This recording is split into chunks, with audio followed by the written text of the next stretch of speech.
And hello YouTube, and welcome back to another episode of the Zone TV Movie Entertainment with me, your host Jonathan, once again bringing you my thoughts and review for tonight's episode of DC's The Flash, Season 8, Episode 12. Now, if you have not seen this episode, spoilers, so you've been warned. Alright, wow, where do I begin? First of all, this episode was great. I really thought this episode was very well done. From just seeing the new villain officially be in the show, because we've been getting kind of little teases here and there what this creature could be, and then from last week's big reveal, or when it took its break for the week, it was Deathstorm. Now Deathstorm looked cool, kind of had that whole Ghost Rider with Spirit of Vengeance kind of look, with the black and the blue flame, looked pretty damn cool.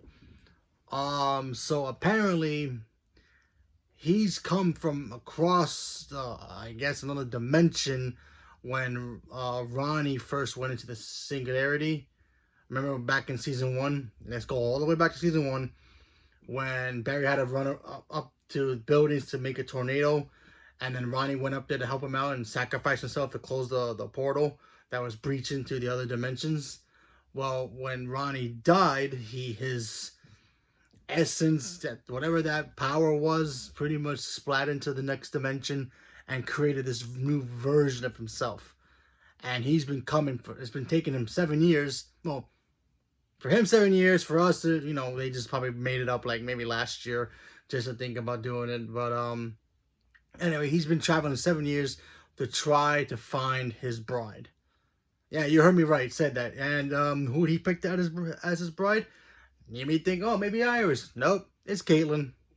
Diana Pennebaker is going to be getting married to the new Firestorm, or Deathstorm as we speak. So I thought that was pretty interesting. Big reveal at the end of that. That was pretty interesting. But yeah, he kind of like touched her at one point, and I guess he was preparing her to transform her into like maybe looking like him. I'm not really sure, but from what I gathered from watching this episode, it looks like he's been, I guess, preparing her, like, kind of like season her up a little bit to, be Mrs. Firestorm, or Mrs. Deathstorm, as you want to call it that. So poor Caitlin, yeah, she's got her work cut out for her. And Barry tried to stop him, and we even got to see a new power from Barry today, which is very cool. He used lightning to jump across the air so he can try to catch up to him while he was flying, because he captured Caitlin at one point, and he was flying across the city. Barry runs up to a building, and he throws lightning to the ground, and started jumping from point to point to catch up to him.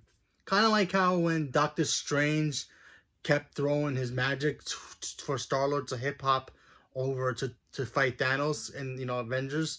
Kind of like that, but with speed. So I thought that was pretty cool shot. Deathstorm looked really cool. I think the guy who plays, Robbie Amell is playing him. I'm not really sure about that, but it's just a guess. It looked cool, so I thought that was pretty cool. Also, we got to see poor Iris. Iris is dealing with some stuff this season so far. I mean, we didn't get so much about her in this episode, but it looks like her time sickness is getting worse to the point where she is now pretty much not having a future anymore, whatever that means. Which I'm not sure if they're gonna kill her off. I doubt it. I mean, back in the a couple of first seasons, I would have been, yeah, fine, kill her off. We don't need Iris anymore. She's kind of useless anyway. But now that she's gotten better, thank goodness for Candace for stepping up and doing something about that, because honestly, I was getting kind of bored of of Iris. Anyway, so it looks like her sickness is getting even worse, to the point where I think it's Devon. I keep forgetting the guy's name. He's like the new Speed Force, their Speed Force son. The one who controls time. He says, "Hey, listen, I can't even see your future anymore. It's just getting so bad that whatever anything happens, everybody's getting affected." And he got affected, and he just vanished. So that was pretty interesting. So where is that going to lead into? No ideas. And then of course the big ending of the revealing of the ending for the episode was the fact that we got to see Eddie Thawne return. Now, What does that mean? No idea. Could that be Deathstorm playing some tricks, or could that be Iris' sickness? You know, messing with the time, having her past and present show up? Possibility, but only time will tell. I do have a theory for Caitlyn now. Let's go to Caitlyn, back to Caitlyn, because I got a theory that might happen. Now we all know we're getting another season. We already know that. But which Caitlyn are we getting? Which Diana Pennebaker character are we gonna be getting?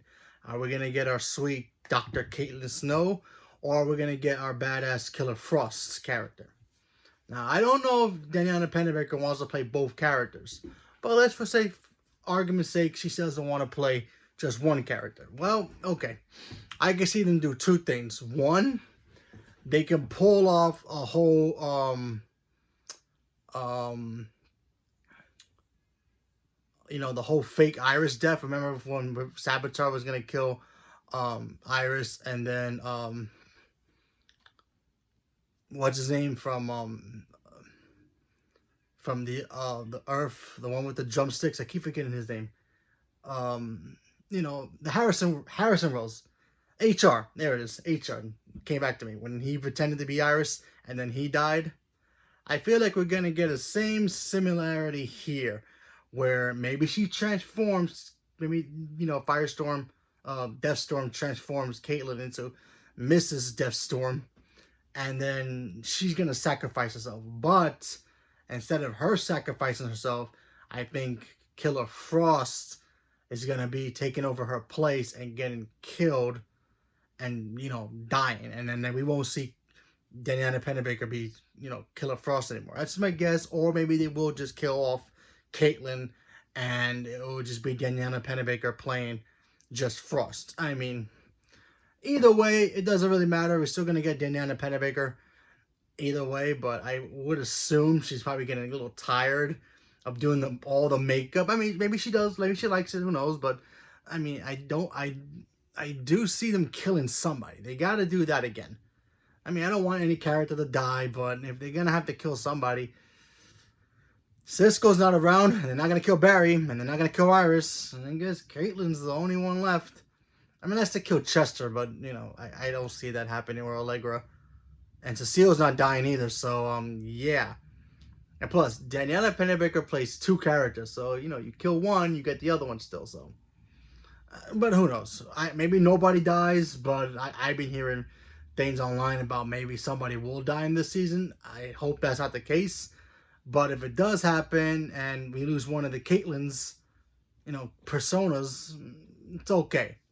You know, because, you know, we'll grieve, well, obviously, but we still have Diana Pennebaker playing one of the other characters. So as long as she's still playing the character, we're good. But yeah, like I said, still enjoyed this episode. Thought it was really cool. I wonder what's gonna happen. Is Caitlyn gonna turn bad, you know, for her new husband, or is, you know, Barry gonna save her and keep her safe? And also, what's gonna happen with Iris? Is Iris gonna disappear? Is she gonna still have a future? That's still up in the air, but we have to wait and see. So leave a comment below. Let me know what you guys thought about this episode, and what do you think is gonna happen? You guys think Caitlyn's gonna die? You think Frost is gonna take her place and die? You think anybody's going to die in the Flash of this season? Or you might just save it for the last season, which is season 9. So leave a comment below. Let me know. Thank you very much, and have a good night.